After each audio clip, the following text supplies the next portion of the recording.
ወደ ካርፓቲያን ተራሮች ጥላ ሲጠጉ አየሩ ራሱ ካውንቱን የሚያገለግል መሳሪያ መምሰል ጀመረ። ከተፈጥሮ ውጭ የሆነ ኃይለኛ የበረዶ ዝናብ በመውረድ መንገዳቸውን ዘጋው።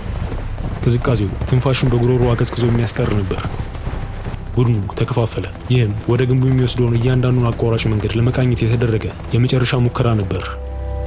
ቫን ሄልሲንግ እና ሚና በሰረገላ ወደፊት በመግፋት ላይ እንዳሉ ሶስቱ የድራኩላ ሙሽሮች እንደ ተኩላ በበረዶ ማዕበል ውስጥ እየጮሁ ከበቧቸው። እነርሱ ግን በቅዱስ መጽሐፍት ክበብ ውስጥ ሆነው ተሸሸጉ። በመጨረሻም የቀትር በኋላ ሰዓት ደረሰ። ፀሐይ በአድማስ ላይ ከሰመች ቀጭን ብርሃን ሆና ትታያለች። ወደ እርሱ ሳይደርሱ ፀሐይ ከጠለቀች ካውንቱ በሌሊቱ ሙሉ ኃይል ይነሳል። ያኔ ሁሉም ነገር ያበቃለታል። ከግንቡ በታች ባለው ሸለቆ ውስጥ የካውንቱ ታማኝ አገልጋይ የሆኑት የታጠቁ ጋዝኒ ቡድኖች አንድ ከባድ ጋሪ አጅበው በበረዶ ላይ በከፍተኛ ፍጥነት ይጋልባሉ። በጋሪው ላይ በብረት የታሰረ ግዙፍ ሳጥን ተቀምጧል። ጆናታን ሃርከር እና ኩዊንሲ ሞሪስ ከቦታው ደርሰው ፈረሶቻቸው በቅዝቃዜው እየራዱ መንገድ ዘግተው ከካውንቱ ጋሪ ፊት ቆሙ። በዚያ በቀላ የፀሐይ መግቢያ ብርሃን ውስጥ አሰቃቂና ደም ያራጨ ፍልሚያ ተነሳ።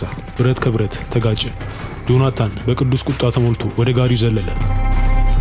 በያዘው ከባድ ኩሪክ ቢላዋ አንድ ኃይለኛ ምት ሰንዝሮ የሳጥኑን ክዳን ሰነጠቀው።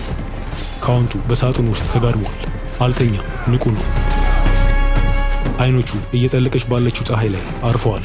በእነዚህ አይኖች ውስጥም ከፍተኛ የአውሬነት ሽብር ይታያል። ወደ ሙሉ ኃይሉ የሚመለስበት ሰዓት ሊደርስ ሰከንዶች ብቻ ቀርተውታል።